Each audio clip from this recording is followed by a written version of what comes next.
Alright, so let's talk some Nigerian football. We got a lot to talk about in this video right here. On today's roster, we got players on the move starring senior man Kelechi Iheanacho. We got the Victor Osimhen Napoli transfer situation. Is he staying? Is he going? We got the Super Eagles and their coaching search. A little development in their coaching search just came up yesterday. We're also going to be talking about that in this video. And last but definitely not least, the Heartland FC situation. Trying to pay an arm and a leg to get back an NPFL slot. We're going to be talking about that. But first, please make sure to like this video. Subscribe to the channel if you haven't already. Thank you very much.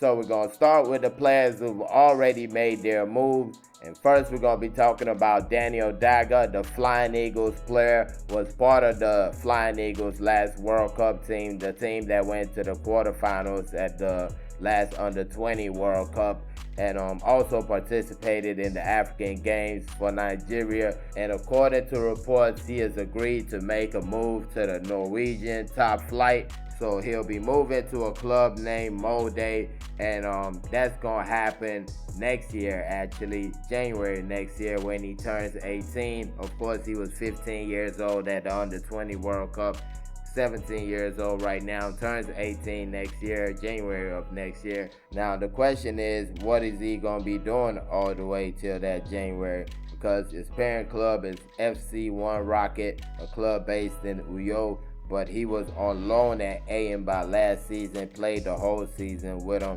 Now my question is, what is he gonna be doing until he turns 18, until January of next year? Because there's quite a bit of time between now and then. Will he be playing in any of the leagues in Nigeria, or is he just gonna wait until January, which could be kind of a risk because you might lose fitness, you might lose form, a lot of stuff. So that's a good question right there. Now for me, I feel like this is a good move right here for Daniel Daga. Norway is a pretty good place to grow as a young footballer. A number of players have made it to high levels starting over there. But to keep it real, the hope is that you really don't stay there that long. Because first of all, they play mostly on artificial turf, which is not good for a player's knee on the long term. So I feel like the best case scenario would be something like what Odion Igalo had. Left Nigeria, went and played for FK Lynn. It was only for a season, then he was out of there. I feel like that can work, because you also got to look at the fact that a number of pretty good players have gone to Norway and kind of got stuck there in the past years. You have Ifeanyi Matthews, played for the Under-20 side, won the Under-20 AFCON with Nigeria, went to the World Cup. I believe he scored against Brazil, was a real good player. And he went to Norway, played good week in, week out, but just could not get a move out of there. I couldn't for the life of me understand what was going on in that situation. Even a guy like Moses Abiye, real good player before he left the NPFL, was playing for Aqua United for like half a season. Looked just unplayable when he left the league. But then he goes to Norway. He wasn't playing that much. I'm like, what's going on? Then you keep looking. He's still there. He's still there. And I think finally he went out of Norway. He's now in Scotland. But I haven't seen in the past few years a player go to Norway and, work his way up like somebody like Jude Igalo did. Moving on, and this time we're going to talk about a Super Eagles player, central defender Chidozie, moving from Boa Vista in Portugal to the MLS, where he will be playing for FC Cincinnati. Now, according to reports, the contract is initially for 18 months. Then the club has the option of adding another year to the contract. Cincinnati is actually a pretty good team in the MLS. If you look at the current Eastern Conference log right now, they're second place, right under Lionel Messi's Inter Miami. Last season, they actually finished first. So basically, if Messi had taken the billions that were offered in Saudi Arabia, Cincinnati will probably still be the best team in the Eastern Conference. Now, for me, I feel like you rate the move based on what you want. if you're Chidozie Iheanacho, you've mostly been playing outside of Porto for, no disrespect, smaller clubs that are not challenging for anything, clubs that enter the season knowing they don't have a chance to win anything.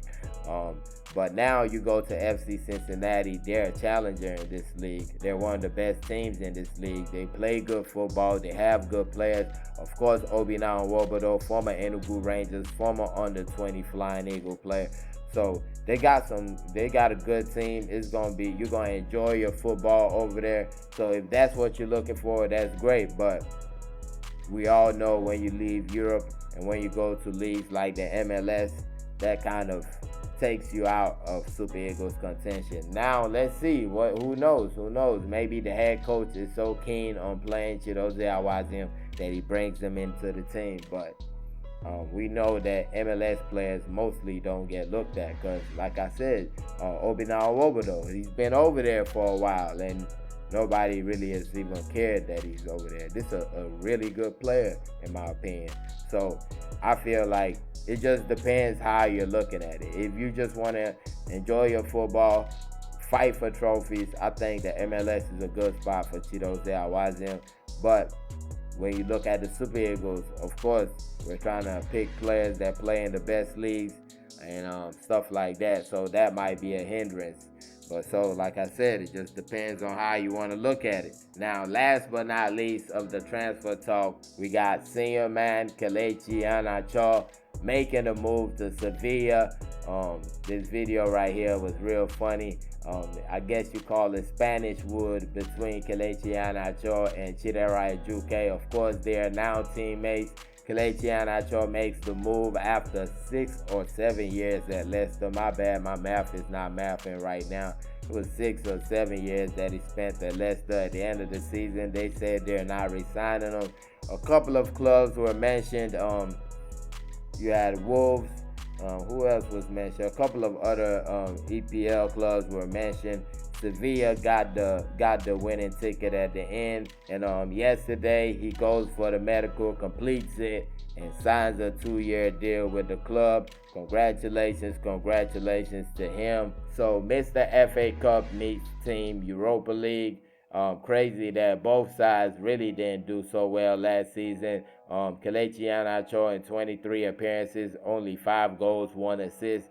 And you look at Sevilla, I believe they finished 14th in their league last season. So both parties got a lot to prove coming into this term right here. Now for me, I've always felt like the La Liga would be a great spot for Kelechi Iheanacho. A real underrated player. People really underrate what he brings to the table. And I feel like in the La Liga, it's less about being physical, about being the fastest, being the strongest. In La Liga, it's more about what skills you have, what you bring to the table as a football player. And I believe Kelechi Iheanacho has a lot that a lot of people have not really seen when it comes to his game.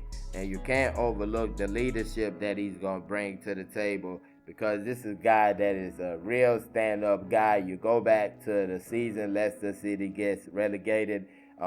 One of their last matches, he gets injured, but on one foot, makes sure that he makes the pass that leads to a goal. If they were going to get saved that season, it was only Kelechi Iheanacho that would do it.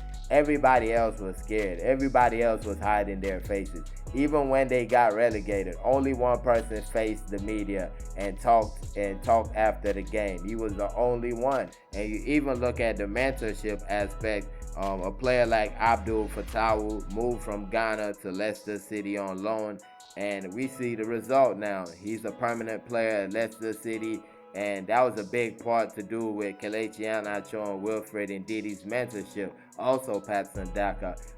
They did a great job with that young fella last season.